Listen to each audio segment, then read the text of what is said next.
tenacious underwater predator. A supersized slimer. A peculiar prehistoric relic. And one of the scariest spiders on Earth.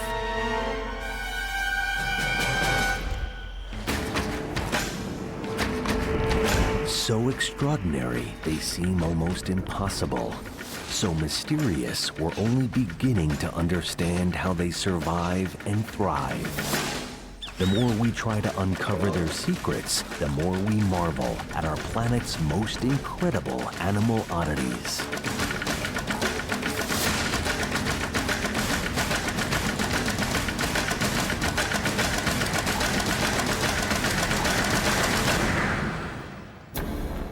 They're hairy and massive, armed with pitchfork fangs, venomous bites, and a taste for blood. And when these predators strike, they do more than kill their victims. They liquefy them.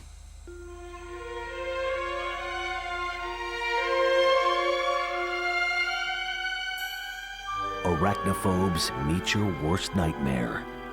The biggest spider on Earth, the Goliath Birdeater Tarantula.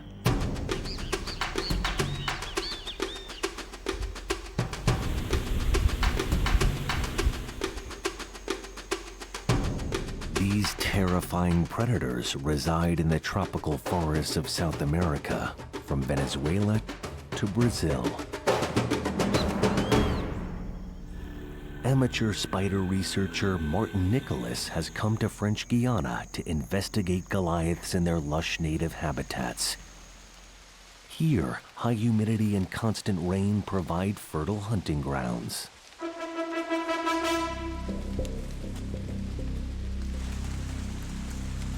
It's in the largest and richest and most verdant rainforest in the world.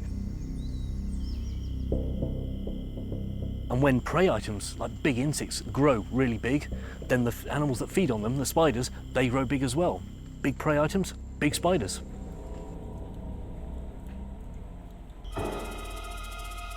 Goliaths grow from a tiny speck to a creepy crawler the size of a dinner plate. They outweigh all 40,000 known spider species, making them the arachnid world's heavyweight champions. Goliaths can reach as much as 100 grams, the heft of a hamburger, and their leg span can stretch as long as a grown man's foot, up to 30 centimeters from leg tip to tip.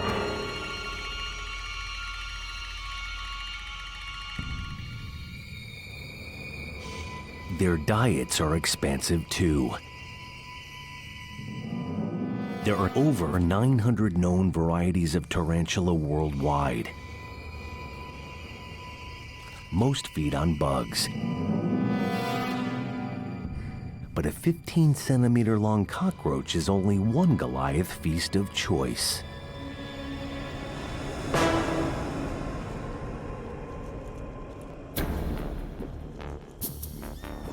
They also have a taste for red meat like rodents.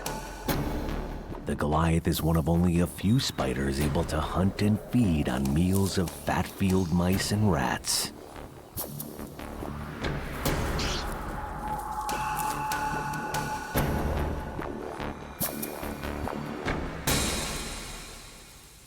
Martin studies the Goliath's killer instincts in their native surroundings, hoping to catch them in the hunt. But to observe them, he first lures them from underground layers like a hole or underneath a log.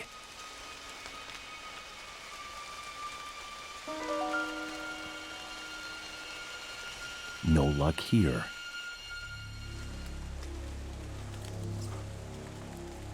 But after some more searching, he spots a potential lair.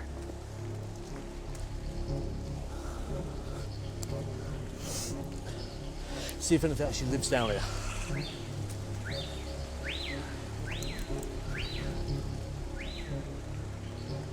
This time, he's in luck. Meeting a Goliath face-to-face takes nerve. One look, and few can stay calm. Oh yeah, I see the tip of a leg. Tarantulas are some of the most fabled and feared creatures on Earth.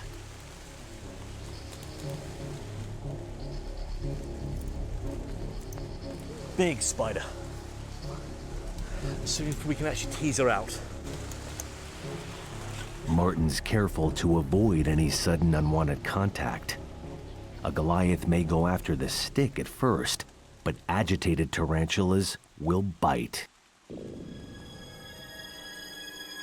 Therophotoxic venom causes a Goliath bite wound to swell almost immediately.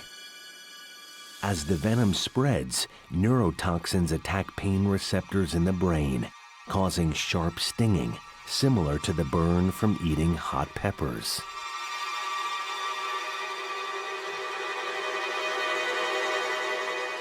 The venom isn't fatal in humans, but it's a nasty ordeal, as Martin Nicholas can attest.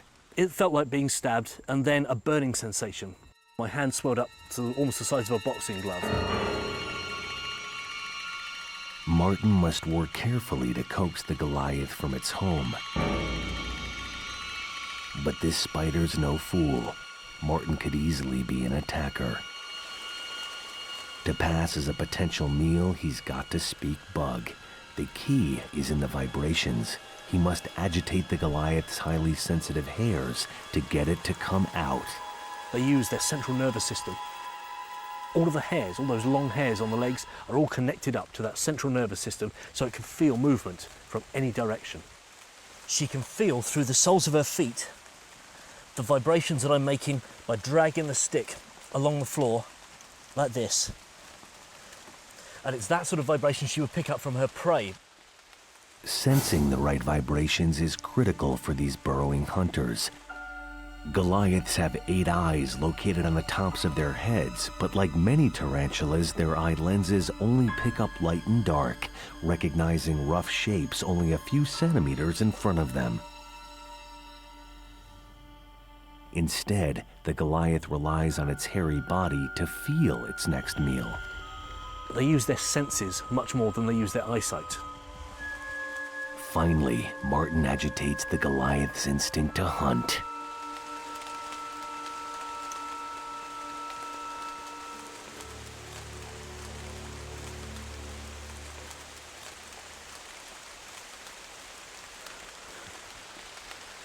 At last, it charges. God, big spider. But no sooner than it comes out, the Goliath spurns Martin's trick and retreats. Hunting Goliaths is never predictable. If Martin wants to capture and hold one, he must continue his quest. As the rain dries up, he spies another target. And this one's on the prowl. Look at this. This is huge. This is absolutely enormous. This is probably a pretty bad idea, but let's prod him a little bit with this and just see what he does. Martin tries to corral this tarantula.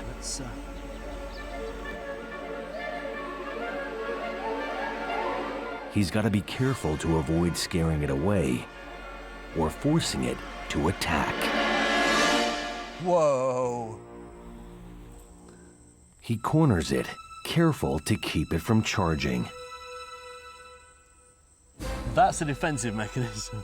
That's a warning, and that's a very clear warning. You do it again, I'm going to bite you.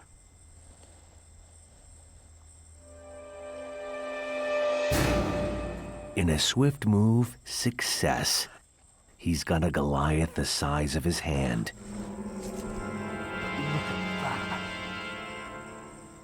Few would dare keep it in their palm. Look at the size of those fangs. Look at them. Martin estimates the Goliath's fangs hang down a full inch. He'll only hold the spider for so long. Each second he risks a defensive assault, as the Goliath may try to escape. Martin now taps the spider's hindquarters, hoping to provoke 2 of its most potent defense strategies.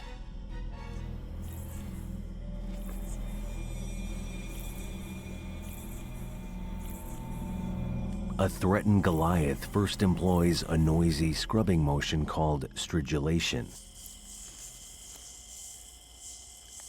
The spider rubs very thick set hairs on either side of its jaws, and it rubs these together and it makes a sound like frying bacon. Tss.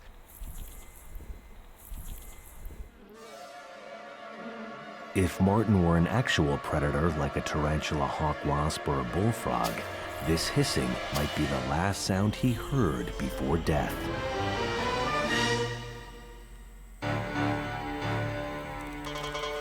Next, marten incites the male to produce its second defense behavior, a menacing technique called urtication. On cue, the spider releases a cloud of hairy fibers from its abdomen. The spider rubs its back leg over its abdomen. The back leg is covered in spines. The spines kick the hairs off in a cloud. Like a haze of fiberglass shards, these hairs can do serious damage. The effect is like being stung by a stinging nettle or poison oak. It's an irritant. Of course, this is why you see so many Goliath bird eaters with bald abdomens. But if these two defenses fail in a fight, the Goliath turns to its final tactic: biting. It will turn to face you, it will raise its two front legs up like this, the fangs come out. I mean, you know what's going to come next. If you carry on annoying this spider, it's going to bite you.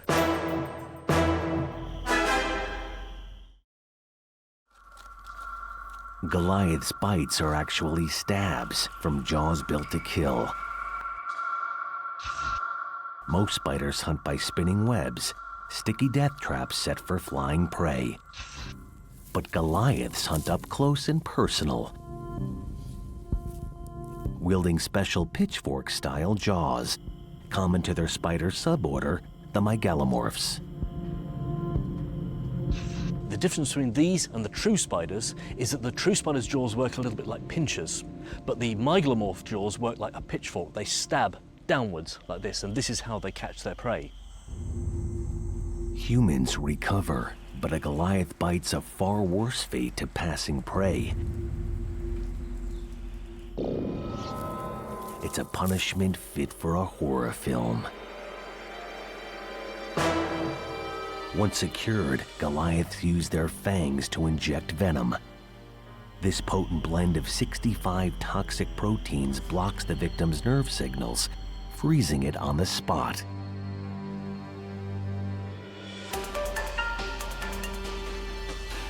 And it gets worse. A Goliath keeps injecting its lethal venom into the paralyzed muscles and tissues, disintegrating and digesting them, turning the victim into a drink.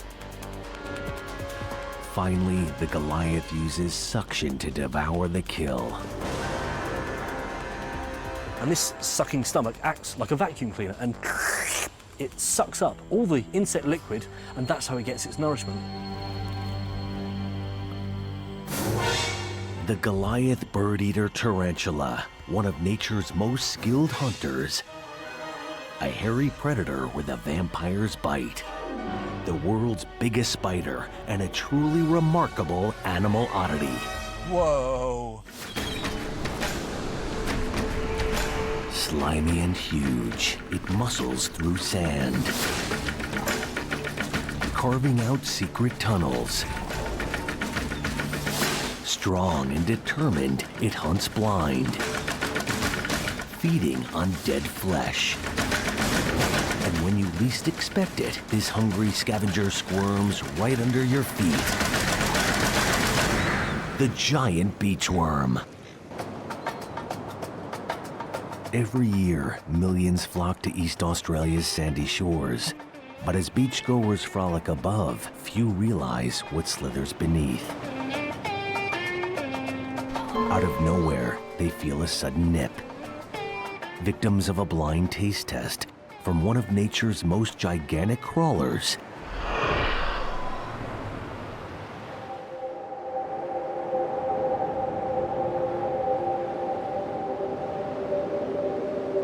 No one knows exactly how big they get. Some record specimens have measured longer than a surfboard. An astounding 2.5 meters.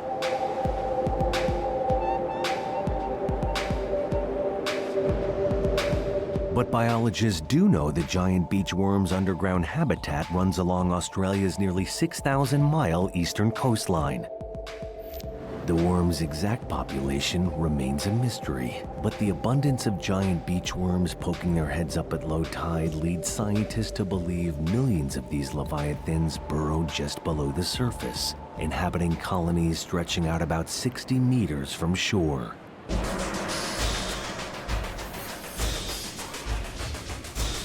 Darren Scott's a professional wormer who sells giant beachworms for bait. Today we're looking for the beachworm. Grab another one. Most would find these underground slimers less than appealing. But Darren pulls up a staggering 800 a day.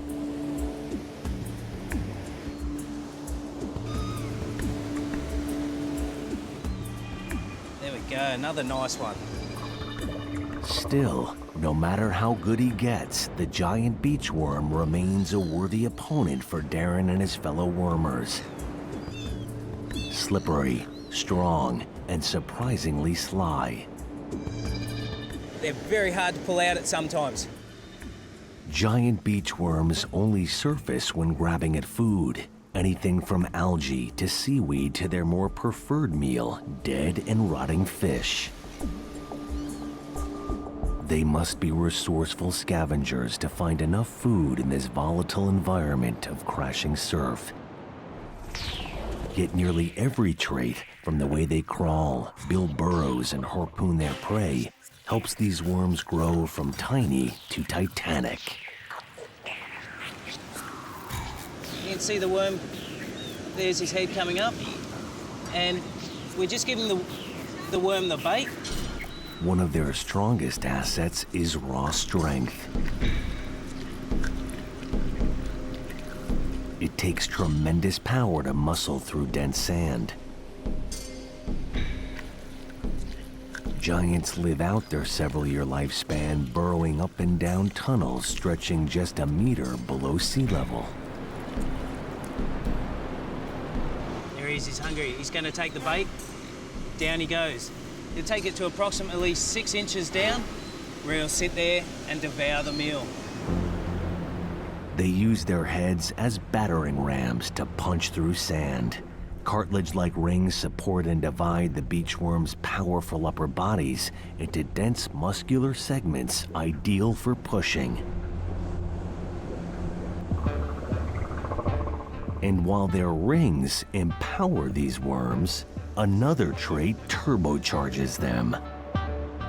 Hundreds of bristled legs. Giant beachworms are members of the animal class called the polychaetes, Latin for many bristles. Dozens of broom-like bristles attach to leg extensions called parapodia. Parapodia are powerful tools that act like sweeper oars, helping these mega diggers propel through sand, moving, gripping, or pushing up and down. They also lock up at will, helping to stabilize the worms for hunting and feeding in the sand. When they lock onto their bait, their legs will be locked. So we have to find out when their legs are at the appropriate position and pull them out at that stage. And there we have polychaete worm.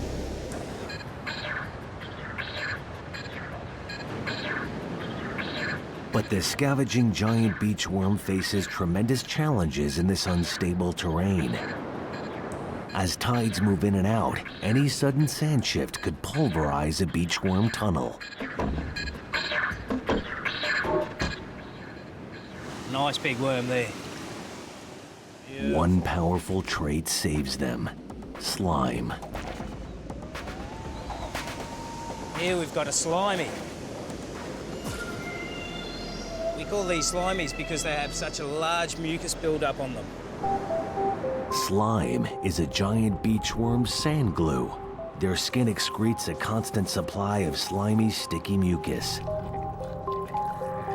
The mucus coats the sand around them, hardening it into a bunker built for one.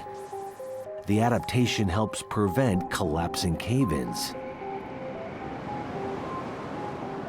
There he is. Yet their greatest survival challenge is their ability to find food. Two traits make these worms the ultimate scavengers: pinching jaws and an organ built to taste. Giant beachworms are some of the most sensory-challenged creatures on Earth. Completely blind, with no sense of smell, they rely almost entirely on tasting flavors in the water. Giant beachworms have a collection of tasting organs called nuchal sensors located just below their heads. The worms poke their heads up above the sand, pass water through their nuchal sensors, detect food particles around them, and strike. Professional wormers like Darren Scott entice using pungent bait. These are just old fish frames we've kept.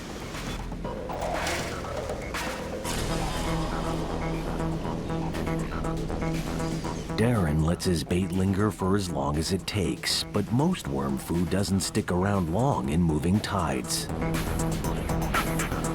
A hungry giant beachworm has no time to waste. It must grab its food fast and pull it to safe cover.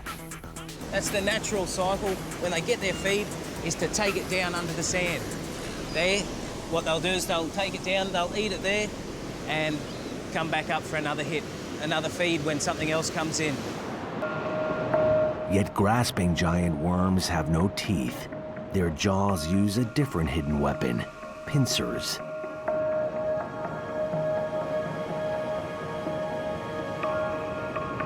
These pincers snap out like sharp tongues, spearing their food and pulling it back into awaiting mouths.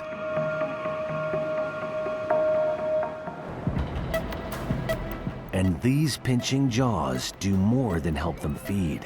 They can cause a sudden tingle on a beachgoer's foot. There are no accounts of serious giant beachworm attacks, but the worm's cutting pincer can take a nip at human flesh when it's on the hunt for its intended prey. Stealthy, muscular, and slimy.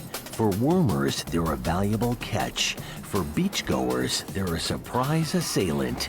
But in nature, they remain incredible creatures.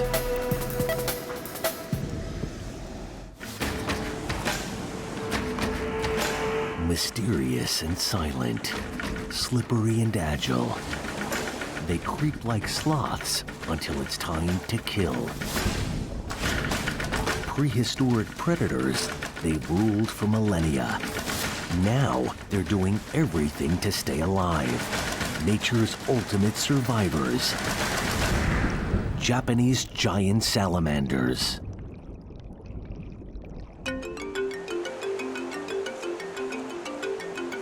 They look like mammoth lizards, but they're actually enormous amphibians. So big, they have no known natural predators. So ravenous, they eat just about anything. And these Darwinian superheroes keep a foothold in an ever-changing ecosystem.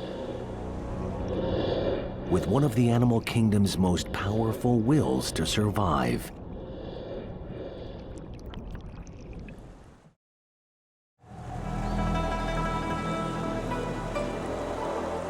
Japanese giant salamanders live in rivers like all the world's salamanders.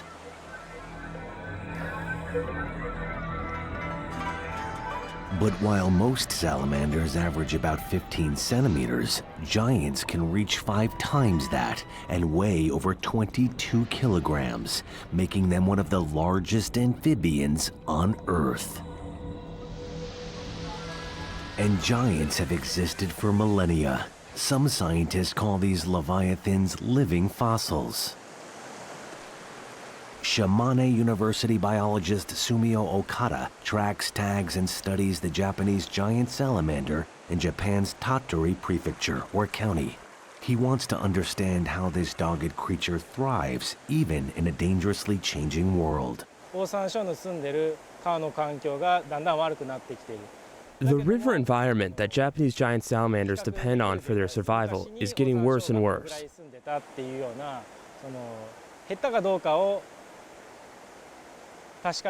So I feel responsible to keep data of this creature for comparison for the future.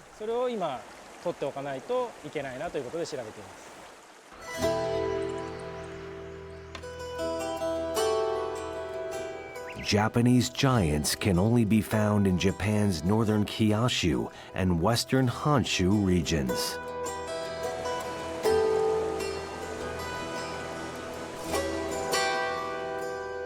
Step into the quiet country town of Nichi-Nancho with its rice paddies and forests, and it's easy to imagine the world centuries ago.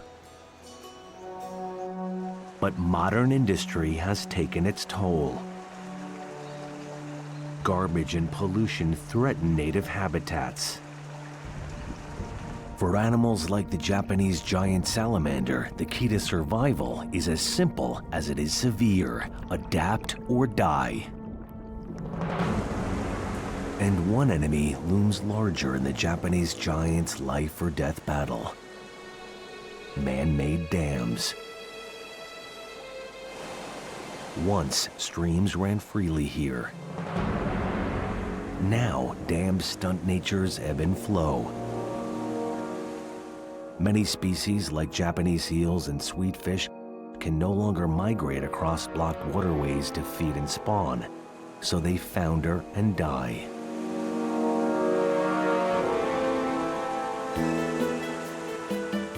But one remarkable creature refuses to let even concrete dams stand in its way.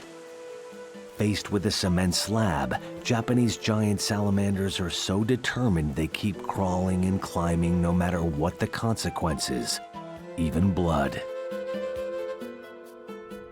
And this tenacious species continues to find other extraordinary ways to survive against all odds.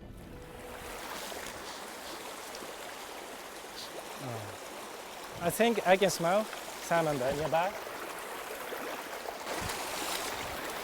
Sumio plunges waist deep in salamander country. He uses all his senses to track them, even sniffing for the amphibian's signature scent. It is close to the smell of mint, but Japanese giant salamanders have a smell that only Japanese giant salamanders have. But smelling one isn't the same as catching one. Giants can make challenging targets. By night, these nocturnal hunters are active swimmers searching for prey. But by day, they burrow inside holes under the water's surface, resting and digesting. These cave-like hideaways jut several meters into the river's rocky embankments, just the right size for a Japanese giant to curl up out of Sumio's reach. Sumio plunges waist deep in salamander country. Sticking your hand in a salamander lair can draw blood. This giant amphibian will strike an attacker or prey with astounding speed. Bit me? Yeah. Nearly 300 sharp saw-like teeth tear into flesh, and once Japanese giants bite down, they hang on, twisting their heads and jaws for maximum tearing ability. Yeah, spinning like an alligator. Sumio learned his lesson. Now the biologist wears gloves. Japanese giants' teeth make them highly effective feeders, able to eat diverse prey. As a general rule, they're far from fussy. They eat pretty much anything edible. One way they've adapted for survival is in how and what they'll eat. As these autopsy photos show, giants once ate mostly fish, crabs, and bugs, occasionally dining on slithering snakes, frogs, or rodents. But in just a few decades, they've gone from nature's gourmet to humans' garbage. Salamanders eat whatever people throw away. Remains of one giant's stomach contents make it clear they'll gobble anything from corn to chopsticks. But this adaptive diet carries a grave danger. Eating human trash can be extremely unhealthy over the long term. Scientists like Sumio and his research team fear the species' very impulse to save itself could backfire and threaten their future. It's another reason he wants to study these creatures in the field, where he can monitor their diet, behavior, sizes, and lifespan. So far, no luck. So Sumio searches in a lower part of the river. It takes several tries.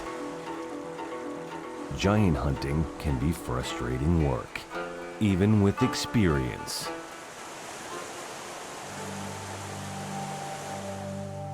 At last, he feels a huge slippery mass under the rocks. Sumio grabs hold, pulls hard, and loses his leverage. He tries again.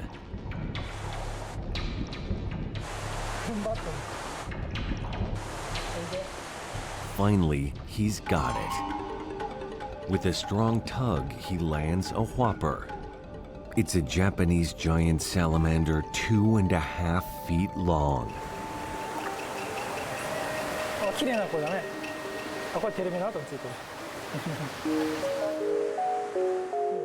Sumio checks one of its most critical body parts, its paws.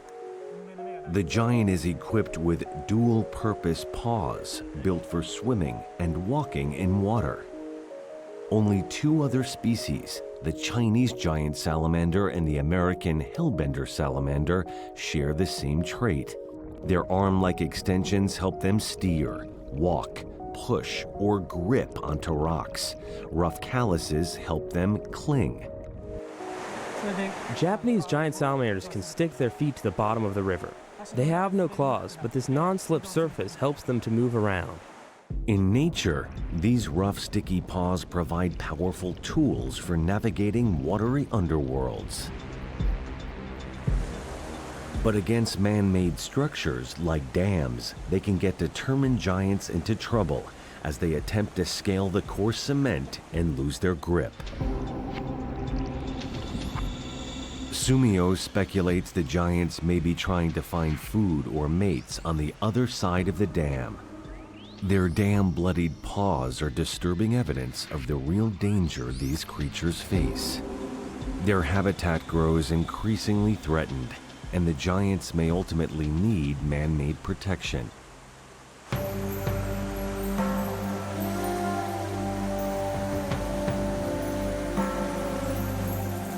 Sumio hopes part of that protection may come in the form of radio tagging. He wants to find a smaller, younger salamander to tag and track, studying it as it continues to mature. Soon, he finds one nestled behind a rock. It's smaller and younger than his first catch. Sumio plants a radio tag using a hypodermic needle for precision placement. This minute radio transponder or signal receiver is barely the size of a pinhead. It will sit directly under the salamander's skin.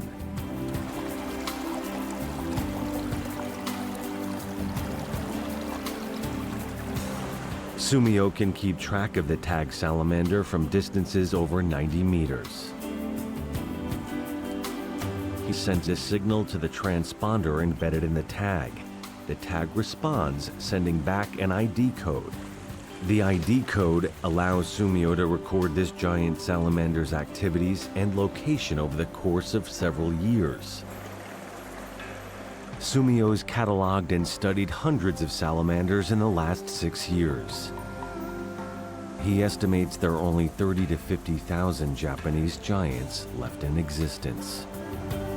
Accurate population counts prior to recent surveys do not exist. Still, Sumio's concern and efforts will continue. He hopes his study will reveal more about the Japanese giant salamander. These animal oddities are living links to the past and a testament to nature's astounding will to survive.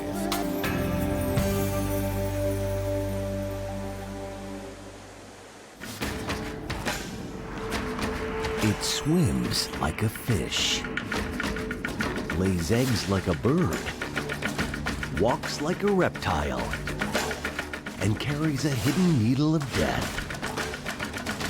So strange it seems like it shouldn't exist. So incredible it's in a class by itself. Meet one of nature's ultimate transformers, the platypus.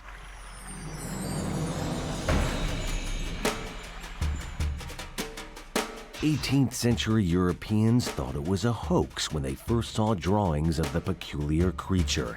But make no mistake, this oddball animal's no joke.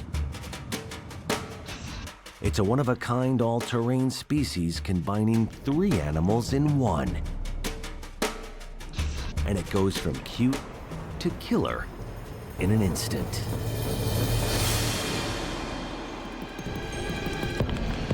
At first glance, they make no sense.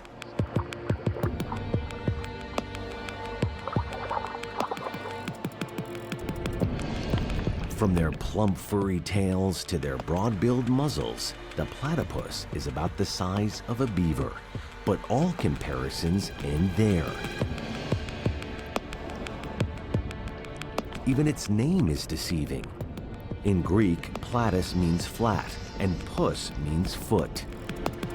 But this strange waddler's no flat foot, its paws are webbed. It's one of only a few creatures that combines traits from birds, reptiles, and mammals. The freshwater platypus lives in only 2 places on the entire planet: Eastern Australia and here, Tasmania. The platypus is actually a throwback, the last surviving mammal in the genus Ornithorhynchus, meaning duck-like snout. This family of hodgepodge hybrids roamed the earth millions of years ago.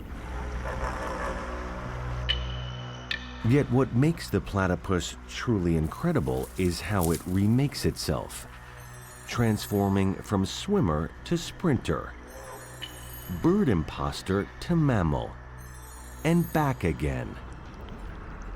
But its most terrifying transformation is from docile to deadly. At first glance, the platypus seems mild-mannered. This non-aggressive hunter actually closes its eyes while searching for food, using its broad bill like a homing device.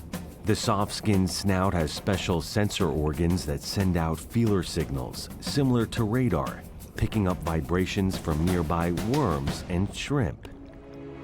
But the platypus can become a surprise attacker.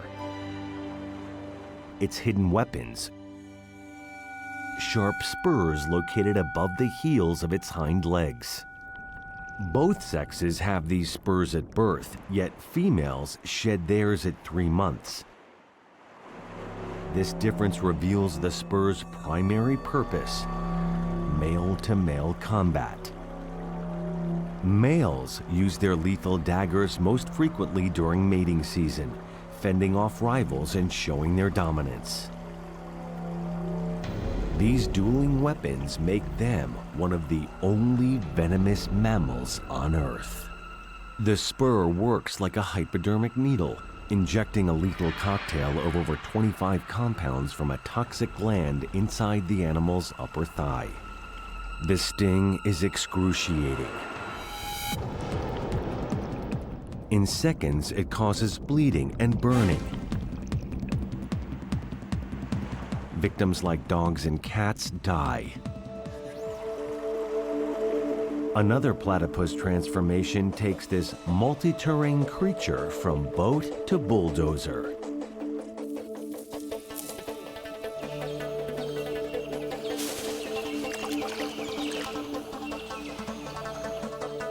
Underwater, their anatomy makes them powerful swimmers.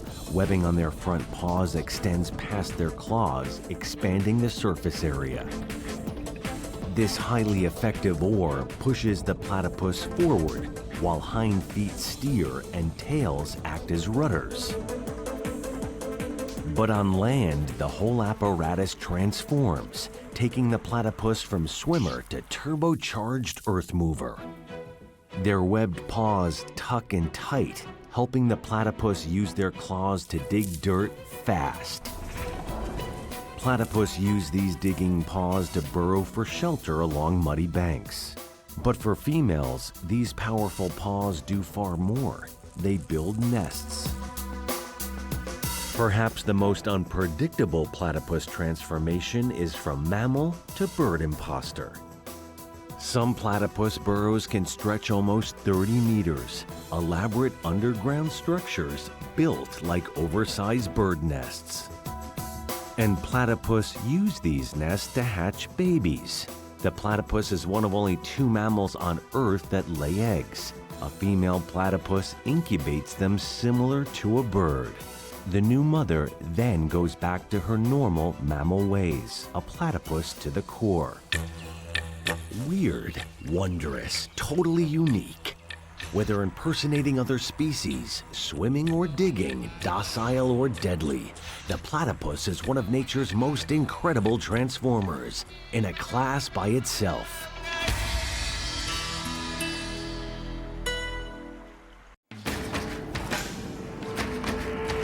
Immense, striking, and powerfully strong. Bigger than any feline on Earth. Some say it's a super animal. Others believe it's a Frankenstein. Meet an extraordinary hybrid creation, the Liger. Nature's complex creations and ingenious adaptations make the planet's most incredible creatures. Yet some human experiments try to outdo Mother Nature, building an animal that defies anything in the natural world. And few human creations are more arresting than this colossal cat. You'll never find one in the wild. It takes 2 captive animals to make one.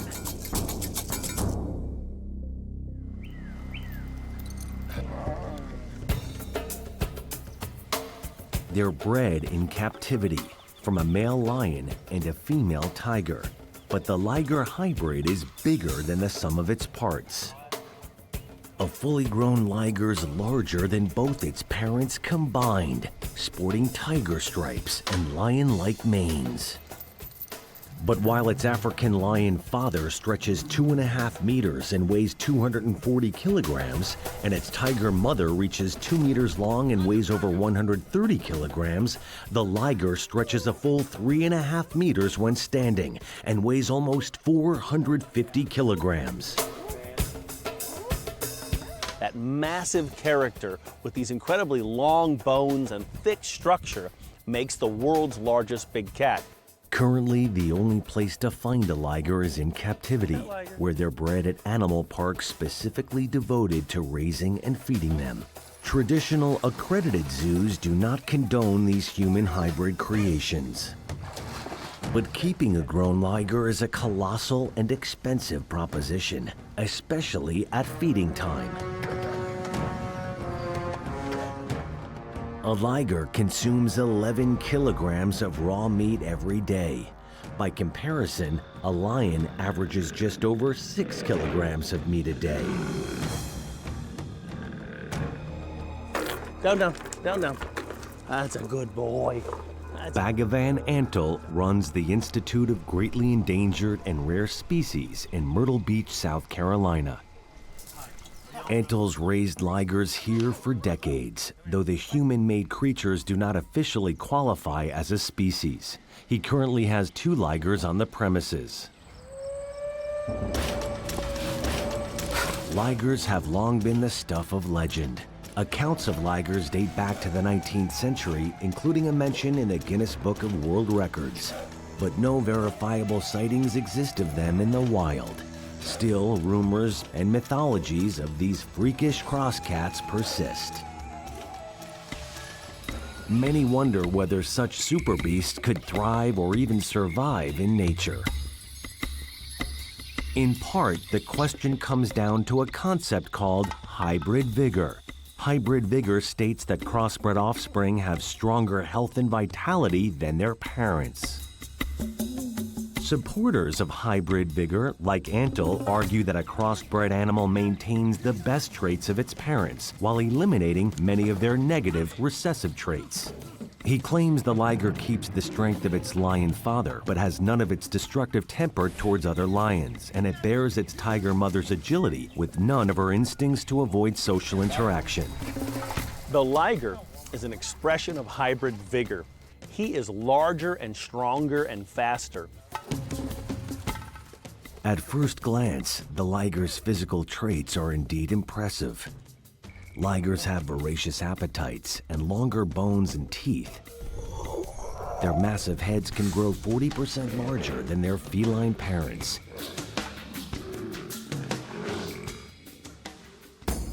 Yet many scientists insist on a sacred rule.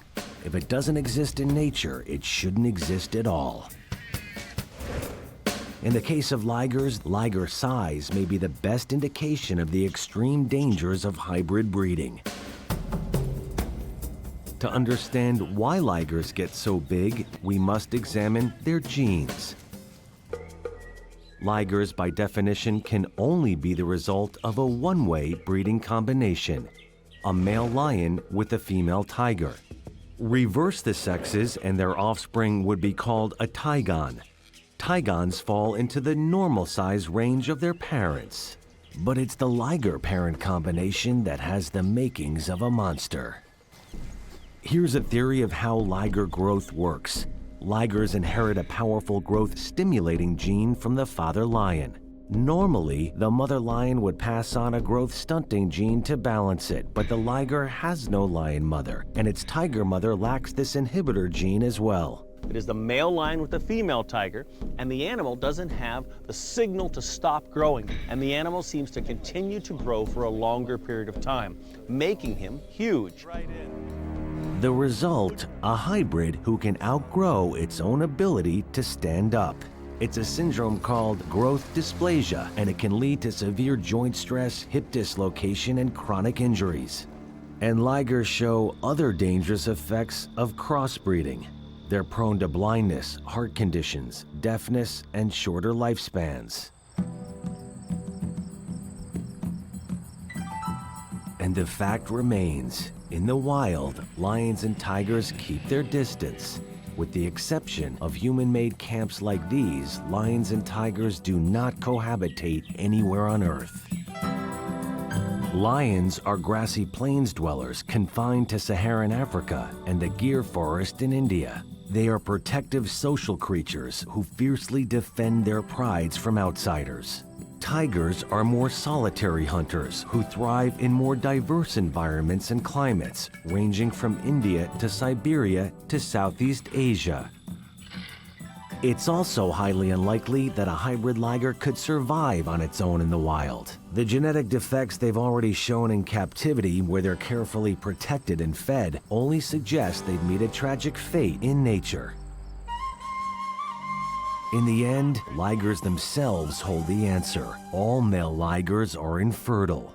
Though they're born with mating potential, male ligers mysteriously don't reach puberty. This permanent prepubescence makes them effectively sterile. A female liger can breed with other lions and tigers, producing offspring called ligers and ligers, but she can never breed with her own kind. However this man-made hybrid began, it can never continue without more human intervention. In the wild, these animal oddities would cease to exist in a single generation.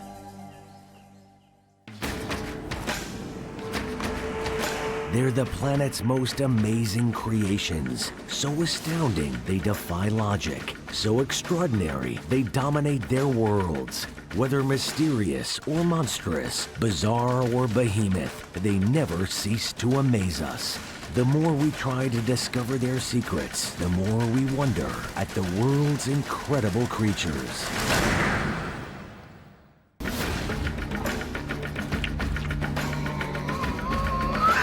A shrieking devil.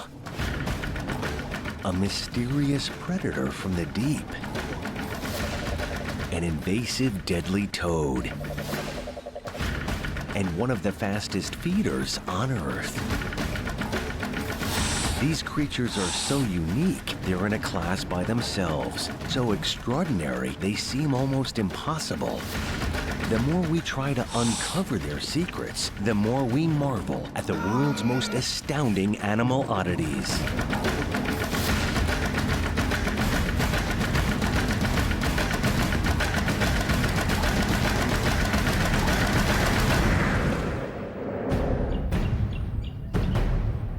It has an insatiable appetite, reaches titanic proportions, and can adapt to almost anything.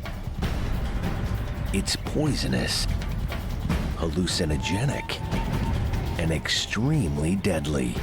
And when it invades foreign territory, it's virtually unstoppable. The cane toad.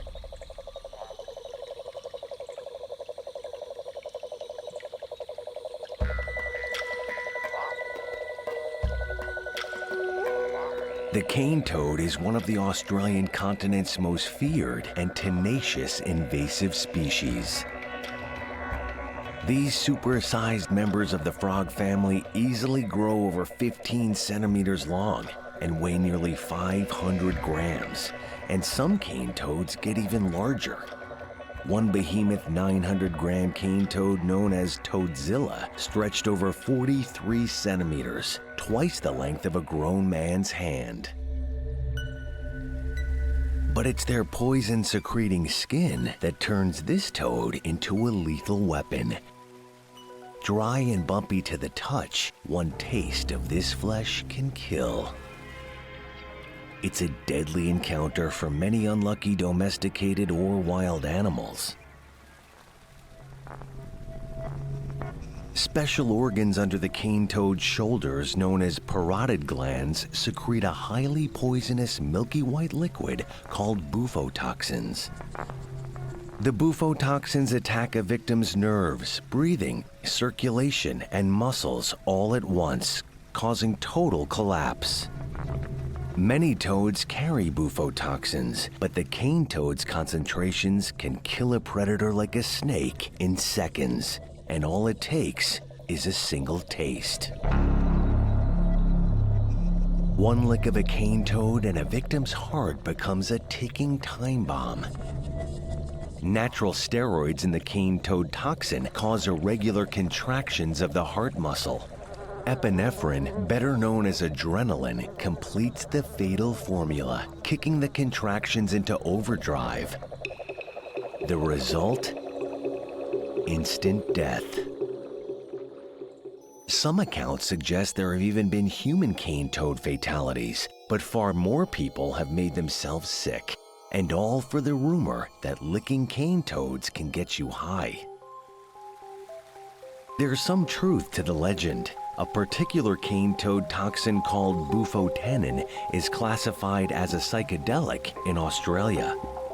This natural chemical works on the brain's receptors, causing paranoia, confusion, and hallucinations. But the high comes at a potentially dangerous cost. In certain doses, cane toad toxin may cause burning skin, nausea, and chest pains. Yet despite the sensation surrounding cane toads, Australia's most infamous invasive species is a fairly recent phenomenon. Native cane toads have roamed the Americas, from Texas to the central Amazon to southeastern Peru, for thousands of years. They belong to the frog family Bufonidae, or true toads. Bufonidae toad species exist everywhere on Earth except two places, Antarctica and Australia. And until 1935, Australia had no native toads of any kind.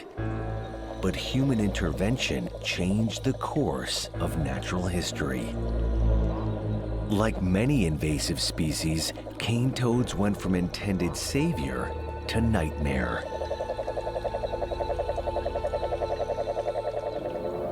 Australian farmers imported the hungry Bufo marinus toad from Hawaii in 1935.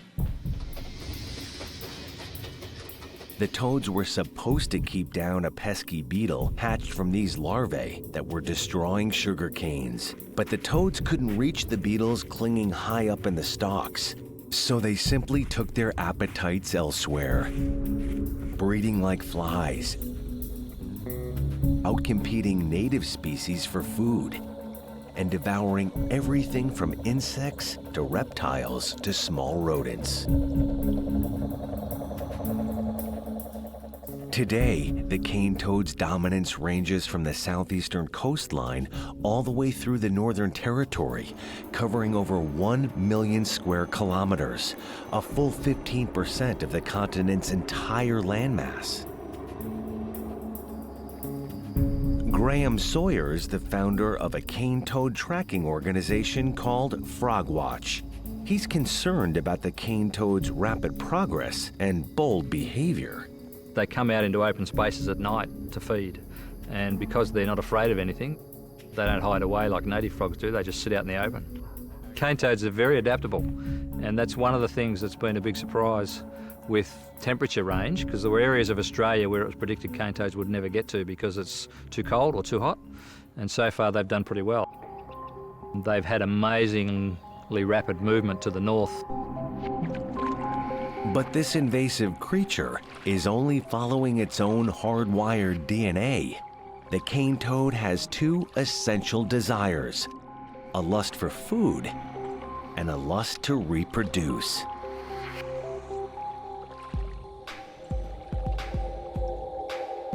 Cane toads have rabid libidos. Males seek out females to couple with year-round, compared to similar species who only spawn once or twice a year. And female cane toads produce massive egg clutches, up to 30,000 eggs in a single spawn. Native frogs simply can't keep up. In Australia, as a contrast, our native frogs reproduce the species on about 2,000 eggs per female.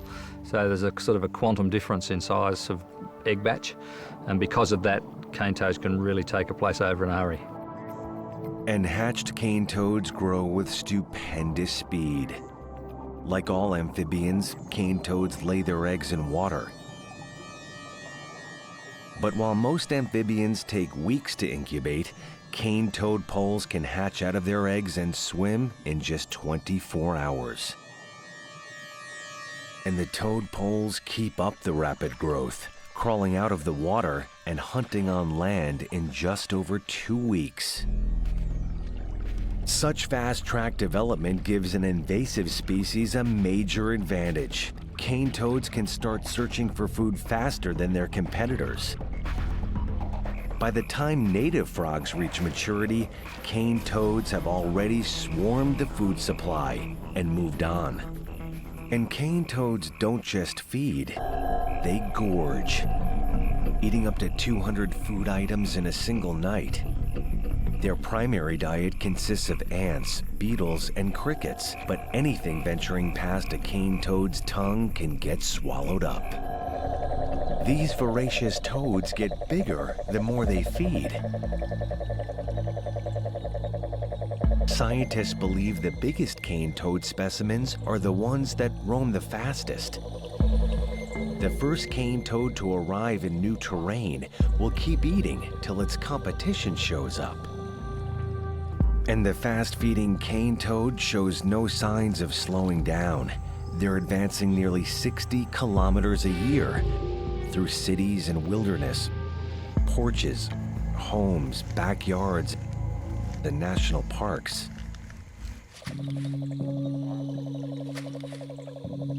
Cane toads are now depleting resources and decimating the natural food chain on multiple fronts at once. For concerned scientists and citizens like Graham Sawyer, they're Australia's worst invasive species. I mean, I have a great admiration for them as an organism, but they just don't fit in Australia at all.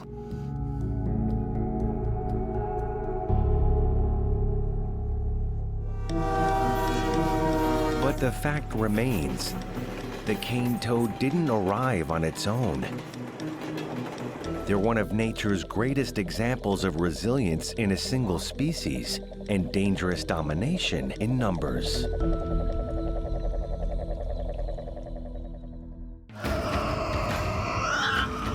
At first glance, you might think it's a dog. But this aggressive scavenger is far from man's best friend. It roams the night, bellowing blood-curdling screams in search of dead and dying prey.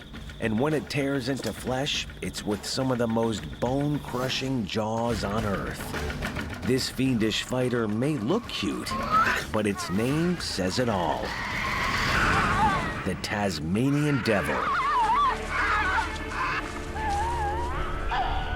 Tasmanian devils, as their name suggests, can only be found in one place, Tasmania.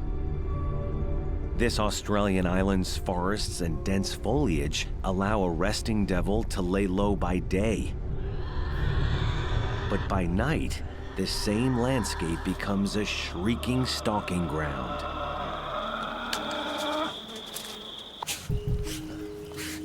Tasmanian devils are the kangaroo's crankiest cousin. Like most marsupials, they start as tiny specks in their mother's pouch. They don't get as big as their fleet-footed relatives. Tassie devils only reach 60 centimeters and weigh about 13 kilograms.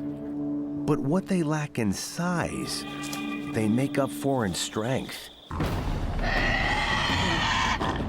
Devils' huge heads hold powerful, crushing jaws, and their bite is even worse than their ear-splitting bark. The Tasmanian devil has the strongest bite force of any living mammal on Earth, capable of ripping through flesh and bone.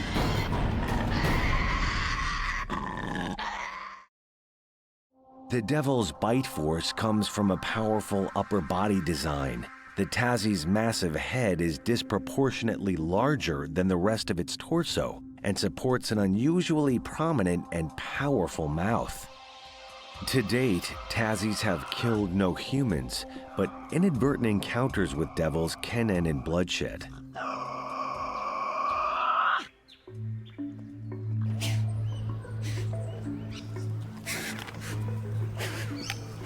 One of the only ways to observe them is in protected animal parks. It takes determination, something head mammal keeper Tim Faulkner of the Australian Reptile Park knows firsthand. His routine devil checkup quickly turns into a howling scuffle. Hey, settle down. Come on. Anyone who studies Tassies up close risks painful run-ins with muscular jaws that work like a snapping sling. So you'll see that they've got a very large, lumpy jawbone. And most of that is muscle. It comes right up over the top of their forehead and attaches at the back of the ears and at the bottom of the ears and allows the pressure of the jaws to close. This unique construction allows their jaws to generate an incredibly powerful bite pressure. An animal's bite force comes down to body and skull size and the physical pressure exerted by their teeth and jaws. The devil has one of the highest bite forces on Earth, higher than even the king of the jungle, the African lion. It's exceptional power for a creature the size of a small dog. Tasmanian devil's teeth are also built for power chewing. Their 1.5 centimeter long jutting front canines lock onto prey and rip meat from bone. Matching rows of incisors in the back grind meat into shreds. And these powerful feeders have massive appetites. A Tassie devil can consume up to 40% of its entire body weight in under 30 minutes. That's the equivalent of a 68-kilogram person sitting down to a 27-kilogram hamburger.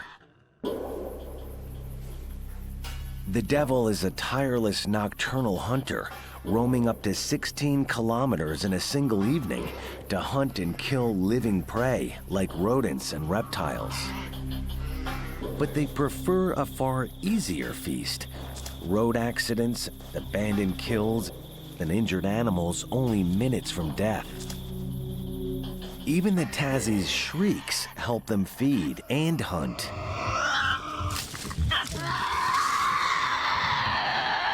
These ghostly cries sound like horror film howling, but they're actually communication. So far, scientists have recognized 11 unique Tassie devil screeches, shrieks, and growls. They may never speak fluent Tassie, but they do know these sounds help Tassies intimidate and defend themselves, especially at mealtimes.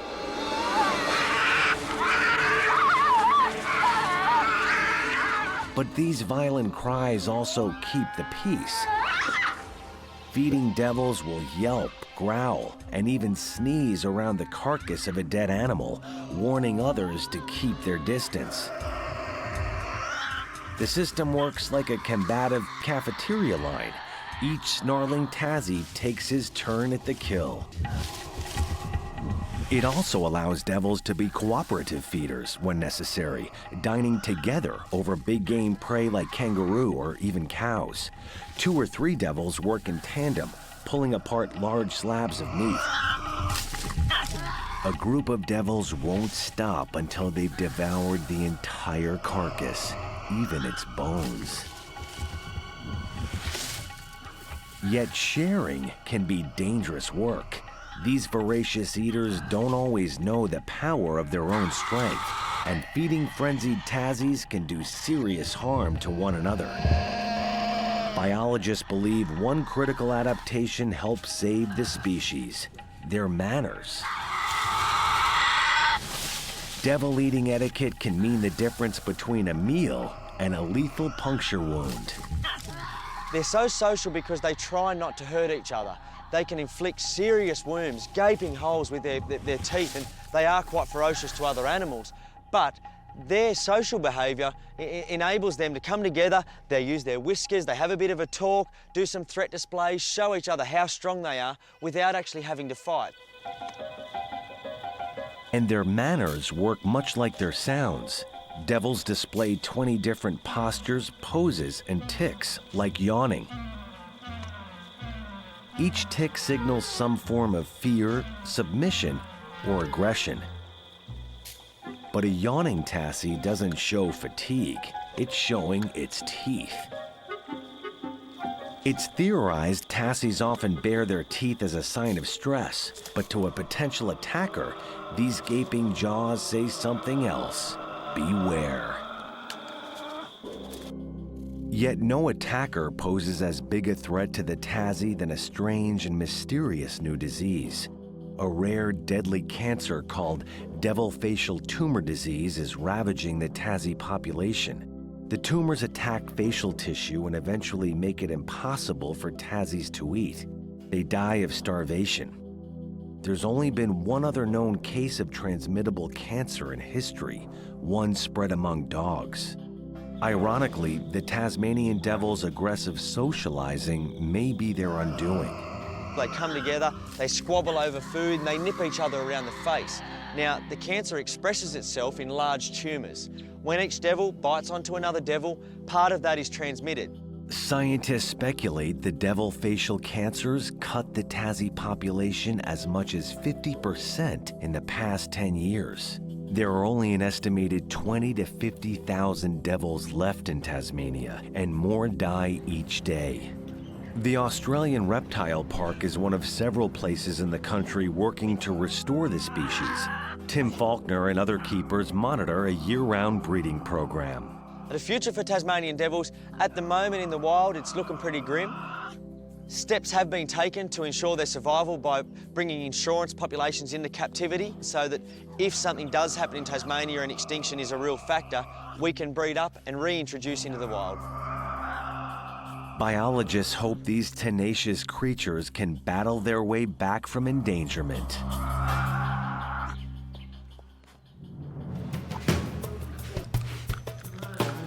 No matter the threat Tassie devils face, the world's most raucous, meat-eating marsupial doesn't give in without a fight. If they can survive one another, they can stand a fighting chance to survive anything.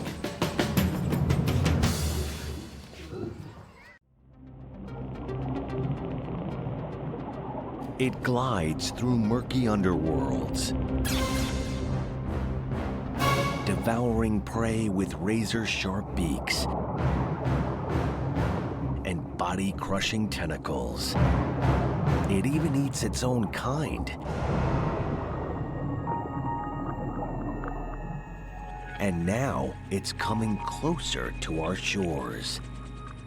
It's one of the ocean's greatest mysteries, the Humboldt Squid.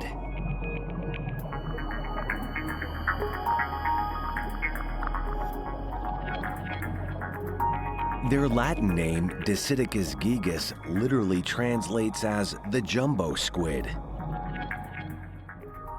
They grow up to 2 meters long and have 8 grasping limbs, each covered with powerful cutting suction cups. Their muscular bodies constantly undulate and flex, shooting through water like a torpedo. And when it's time to feed, Humboldts don't just kill, they pulverize their prey.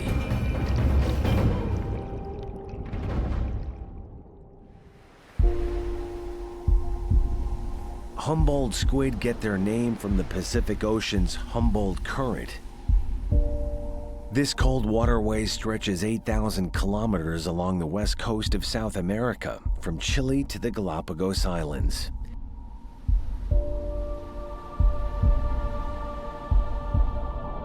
Here, Humboldt mostly keep to depths averaging 450 meters below the surface. This area, called the Twilight Zone, is like the Earth's outer atmosphere. These depths contain very little light or oxygen. This elusive deep-sea predator has kept out of reach to all but the most intrepid fishermen until now. Today, the Humboldt is changing its ways, breaking into new territory, and scientists have no idea exactly why. Mexico's Sea of Cortez has only recently become a Humboldt hunting ground. They congregate here to feed on such prey as octopus, anchovies, and mackerel.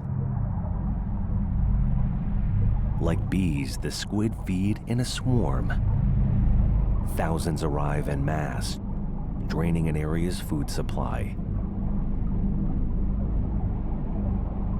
But Humboldts only stay as long as there's prey, leaving just as fast as they arrived, moving into new areas.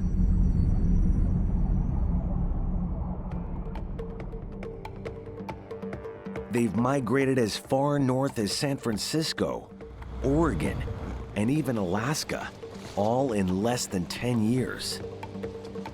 Scientists find the animal's new behavior mystifying.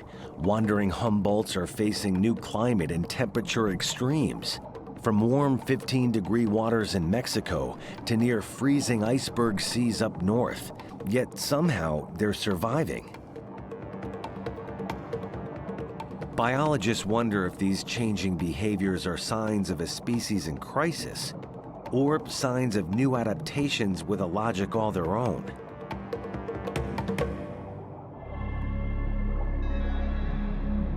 And the Humboldt's behavior is transforming too. They're roaming closer to the water's edge, placing them in more frequent contact with us.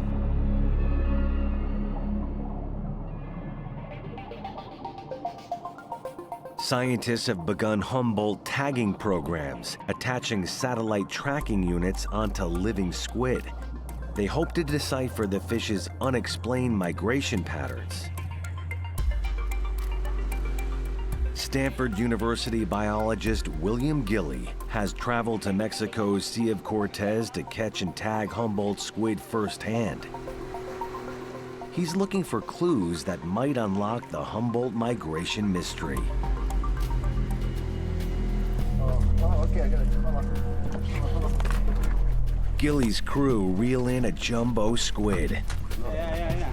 And the clock starts ticking. Gilley's got to work carefully to tag it fast. Every second a squid is out of the water, it's dying. Squid breathe through gills on the underside of their upper bodies, extracting their oxygen from water. Gills can't function in open air. The animal gasps for breath with each loud suck. I've attached that platform with the nylon screws, and then I'm putting on nuts underneath and washers. The washers prevent the skin from getting damaged too much. And once that's nice and snug but not too tight, then it's ready to go. So the tag sits here and dangles, and the antenna sits below the squid. Okay. It's easy to underestimate this formidable creature when it's subdued and out of water. But a Humboldt in its natural element will defend itself with powerful physical weapons. Centuries ago, sailors told stories of giant-sized squid dragging seamen to their deaths. It may seem far-fetched today, but these ocean predators will attack divers trespassing on their turf.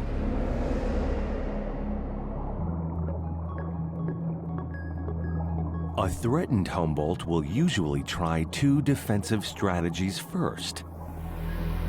Tactics as dramatic as they are startling. First, Humboldts use murky black clouds to disarm and confuse a potential threat. It all starts with ink. A funnel-shaped organ inside their body cavity called a siphon shoots out a series of dark ink blobs known as pseudomorphs, or false bodies. Pseudomorphs contain a chemical that blocks a predator's sense of smell and taste. These dense clouds also trick enemies into thinking there's more than one squid in the water, allowing the real squid to make a fast getaway. An agitated jumbo squid may also turn red, surprising its attacker with a process called color flashing.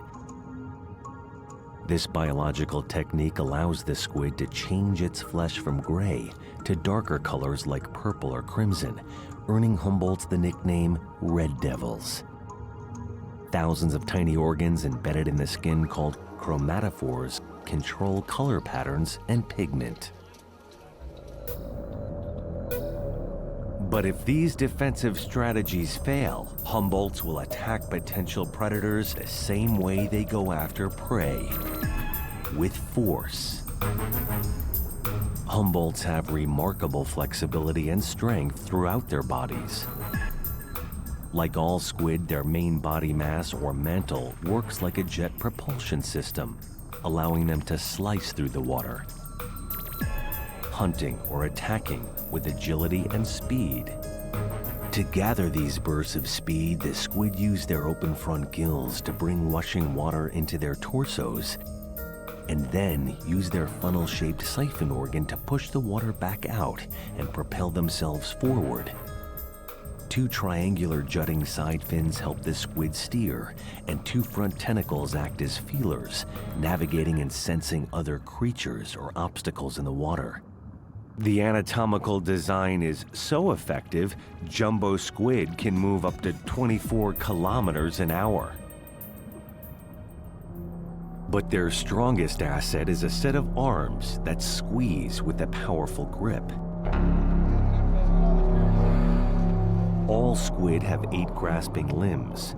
But a Humboldt's arms can measure almost 61 centimeters long, shackling a victim like a straitjacket. And each squeezing arm sports over 100 round, bony-edged suction cups, each ringed with around 20 teeth. A Humboldt's fatal embrace combines over 16,000 teeth in total, slicing into flesh all at once. And Humboldts use a final weapon to complete their kill, a razor-sharp beak. Humboldt beaks are made of the same matter that gives lobsters their hard shells, a tough fibrous substance called chitin. Humboldts use their rigid beaks to tear into flesh, ripping prey into digestible pieces. And these carnivorous squid have a ravenous appetite. They'll even eat their own kind. Humboldt autopsies often reveal whole sucker cups inside their stomachs, remnants of cannibalized kin. Scientists speculate feeding Humboldt turned cannibal out of convenience, preying on helpless squid trapped in fishing lines. And fishing poses a far greater threat, deliberately pulling thousands of tons of Humboldt from the ocean each year. The jumbo squid have become a popular catch.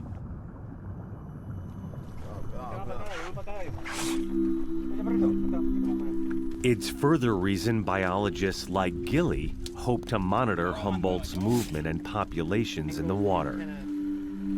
He makes sure this squid's ready for a safe release. And we hold it in the water for long enough until we're sure that it's healthy, that it's not impaired by the tag, that it's breathing and squirting hard and flapping its fins. And there it goes. Oh, look at that. It'll be fine. There it goes. Hasta luego. The embedded tag immediately begins recording and storing data. Every second it's attached to the creature, this sensor will read the changing water temperature, light, and pressure, helpful guides that will allow the scientists to track the squid's depth and possible location. The battery-operated tag stays active for up to 3 months, then floats to the surface and sends its information to computer stations via satellite. We can get a detailed time record of the position of the squid in the water column every second. You can actually see individual spurts of the squid. But so far, the initial findings baffle the scientists. The Humboldt's movements seem to be following no logic at all. Sometimes the squid travel as much as 32 kilometers a day. Other times, they move up and down the water column every 15 minutes. And still other times, they surface 12 hours at night, only to return to the ocean depths during the day. One possible explanation, the squid are following food. Some scientists believe these adaptable hunters are going after a roving, edible biomass. Finding food in increasingly overfished oceans can prove daunting.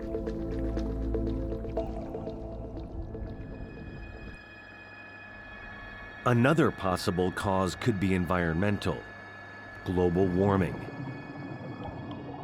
Studies show the Pacific Ocean's temperature is on the rise. This change may have thrown off the squid's entire ecosystem, forcing them into a potentially nomadic existence. So far, the answers remain as elusive as the giant Humboldt squid itself. Only time and continued study will reveal if these mysterious animal oddities may be changing their ways to safeguard their ultimate survival.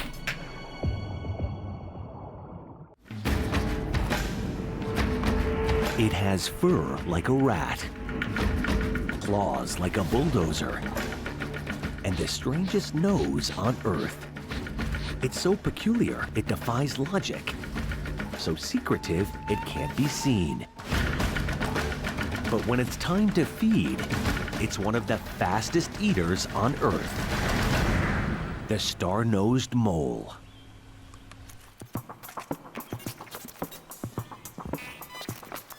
They're one of nature's best-kept secrets. Just 15 centimeters long, weighing only 85 grams, they don't look imposing. But what they lack in size, they make up for in speed. This diminutive predator hunts so fast, the human eye can't even see them kill. And behind all this power lies one of the most extraordinary snouts on the planet.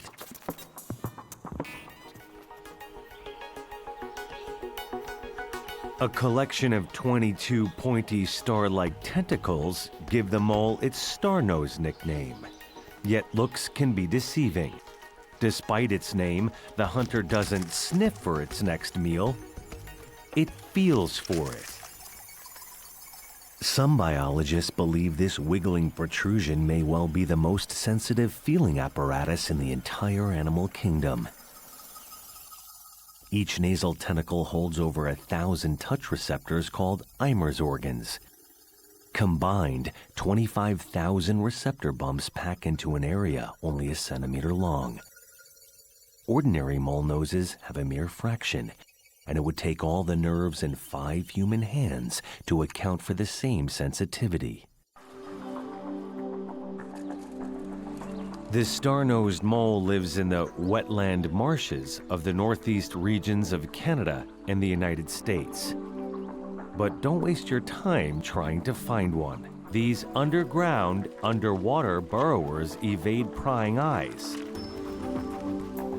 The star-nosed mole has a simple habitat policy. The darker and danker the swamp, the better. Vanderbilt University biologist Kenneth Catania devotes his time to studying these elusive rodents. This is really an incredibly interesting habitat. Below the surface, there's a network of tunnels that we can find here. This is nice and muddy, and they're one of the only moles that actually digs their tunnels in muddy areas. Ken tries to hone in on the mole's natural instinct to burrow and hide in tunnels in the mud. We look for the sort of the border between the wetland area and the dry area. And here's a tunnel. We'll set a trap here and see if we get lucky. The star-nosed mole is a tunneling powerhouse. Its rugged claws burrow through wet dirt like a bulldozing drill. Scientists like Ken have yet to excavate a star-nosed habitat in its entirety to study. So far, they've determined the mole's widest tunnels measure about 7 centimeters around and plunge 60 centimeters below the surface. But the distance is extensive. The mole's tunnel universe stretches nearly 120 meters.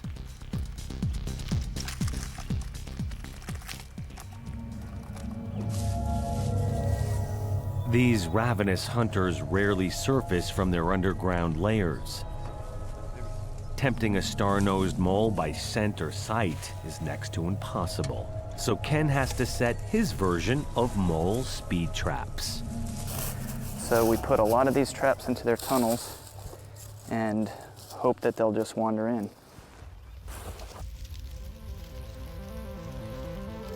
Many mole species live in dark underground layers where eyesight's of little use. These groping snout tentacles have absolutely no sense of smell. And while the star-nose does have nostrils that can sniff, scent is not its sense of choice when hunting. Instead, the star-nose uses these finger-like tentacles to take a sort of 3D snapshot of everything it passes. They probe the earth in a blur, hunting for small prey like insects and larvae, touching up to a dozen objects a second. Nerve fibers instantly send messages to the brain. When the mole compresses its nose on an object or a prey item, it gets kind of a microscopic picture of the surface of that structure. The system works with astounding speed. No mammal on Earth can find prey faster than the star-nosed mole. They can find something, identify it as food, decide whether to eat it, and already start looking for the next thing in about 1/5 of a second. And it feeds as fast as it feels. A star-nosed mole can identify food and consume it in a mere fraction of a millisecond. Compare this speed to the 650 milliseconds it takes a driver to hit the brake at a red light. Even after having studied these moles for years now, I still kind of think of them as from another planet. Ken wants to examine as many star-nosed moles as he can, but doing so isn't easy. He usually leaves his traps overnight, allowing time for unsuspecting moles to crawl in. Let's see what we've got here. Oh, we got something here. And I would say, just from that scratching noise, this is probably some kind of mole. Oh yeah, this is great. We've got a star-nosed mole here. Each new specimen allows Ken to inspect its unusual anatomy firsthand. But Ken knows there's only so much he can observe with the naked eye. To really see this speed eater in action takes high-tech camera work. Ken's footage captures this star-nosed mole at 1,000 frames per second as it devours pieces of a worm. The slow-motion playback makes its kill visible at last.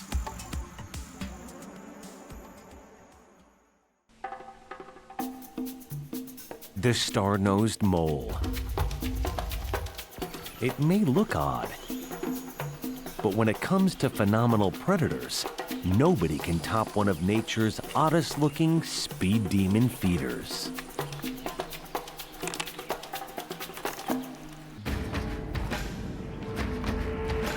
Cold-blooded, phenomenally fast, and deceptively simple, this surprising con artist plays a bluffing game of life or death. The Frill-Necked Lizard.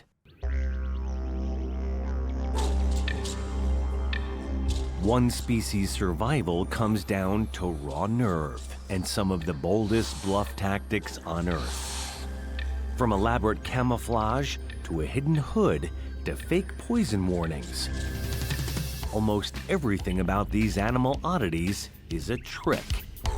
But make no mistake, these liars can con their way out of anything, even death.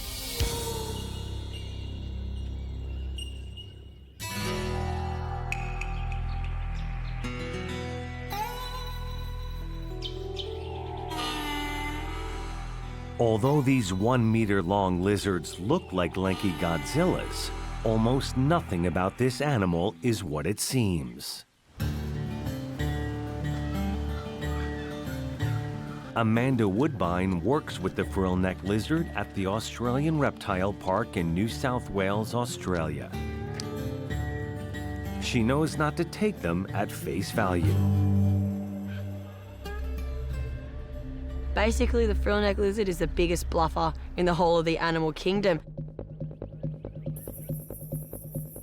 The Frill-Necked Lizard goes by a number of aliases, including the bicycle lizard, the frilled lizard, and the frilled dragon. Each nickname gives a clue to how these reptiles survive.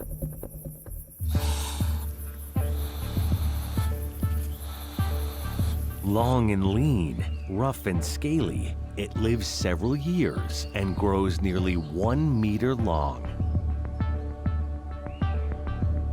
All of its 400-plus cousins in the Agamidae lizard family share the same leathery skin, strong limbs, and sharp teeth. Yet frillnecks have a survival strategy like no other lizard on Earth. They make their home in southern New Guinea, the Kimberley region of Western Australia, and in the blazing sun of northern Australia's savannas.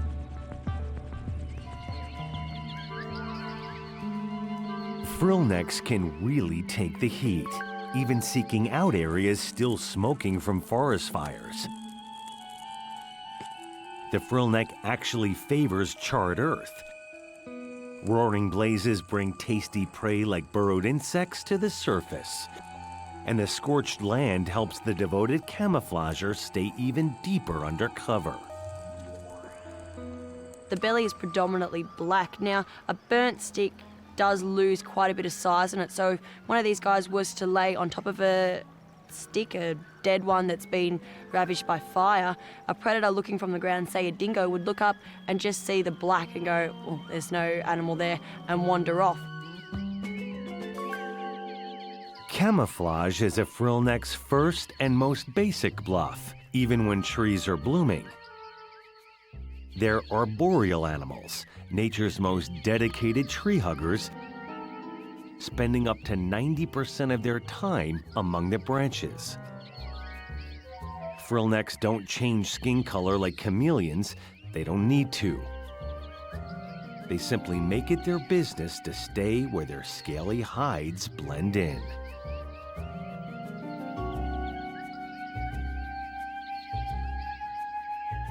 And camouflage is just the first part of a 4-part deceptive defense strategy. A frill-neck's most extraordinary tactic takes it from streamlined to scary, a retractable hood. Threatened frill-necked lizards bare their fangs and extend 30 centimeters long frills. The frill works like an upper body umbrella. Cartilage spines connect the flexible hood to muscles around the lizard's jaw. The lizard opens its mouth, flexes its tongue, and pops out its brightly colored ruff. In a split second, they look larger and far more dangerous. This lurid display comes as a shocking surprise to predators who have no reason to expect it. Frill-necks are the only lizards who can perform this trick. And the vivid frill sends another deadly but deceptive signal. I'm poisonous. Intense colors in the animal kingdom, especially among reptiles, often carry an ominous warning. Poison. So when it opens its mouth, which is bright white, and frills out, the bright orange sticks out. And orange out in the wild is a pretty dangerous colour for a predator to see. Anything that's bright in coloration usually means toxic. The warning markings of many poisonous snakes, reptiles, and large insects use intense colors. But this lizard is lying. No part of its anatomy makes any toxins of any kind. And its next tactic takes even more bluster. The frill-neck stands up and runs toward its predator, hissing like a snake. It's one of only a few lizards on Earth that can transform from a quadruped into a biped. This technique allows the lizard to get dangerously close. But this bravado goes against the frill-neck's non-aggressive nature. The cold-blooded animal normally conserves its energy, keeping to itself in the wild, avoiding conflict at all costs. Yet this bold display of nerve often pays off, sending would-be attackers on the retreat. Finally, if all else fails, the frill-neck goes to defense level 4, fight or flight. Fighting frill-neck lizards will bite an enemy as a last resort. But fleeing frill-neck lizards use their bipedal advantage once again, their turbocharged hind legs. The so-called bicycle lizard turns itself back into a two-legged super sprinter, expending precious energy to run away. The frill-neck can flee so fast it hits speeds up to 24 kilometers an hour. The frill-neck dashes to the safety of the nearest tree cover to live and bluff another day. a master of deception, and an extraordinary animal oddity.